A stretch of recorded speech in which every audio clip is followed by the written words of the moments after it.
Amb la nova llei d'educació, que compta amb la supressió del castellà com a llengua vehicular, un diputat de Vox ha comentat a Esquerra Republicana i Junts per Catalunya que se persiguen a maestros que no comulguen con sus credos.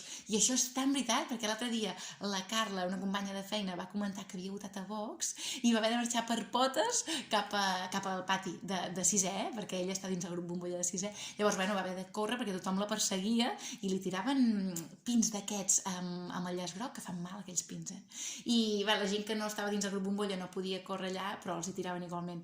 I sort que era l'educació física la que ho va dir i els altres van quedar escotats, però si no jo no sé com hagués acabat. També va comentar que amb tot això de que no hi hagi el castellà com a llengua vehicular, doncs que quieren convertir les escoles en una fàbrica de separatistes, només per parlar català.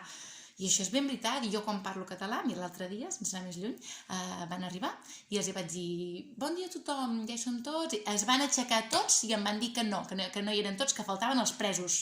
I llavors la Laia, que és l'encarregada de passar llista, va passar tota la llista de tots els nens i va afegir Carme Forcadell, Oriol Junqueras, Dolors Bassa, Jordi Cuixart, tots, els va posar tots i va posar una falta d'assistència. I ara m'estan demanant que truqui als pares o a algun familiar per dir que no han vingut a l'escola. Cada dia m'ho fan això.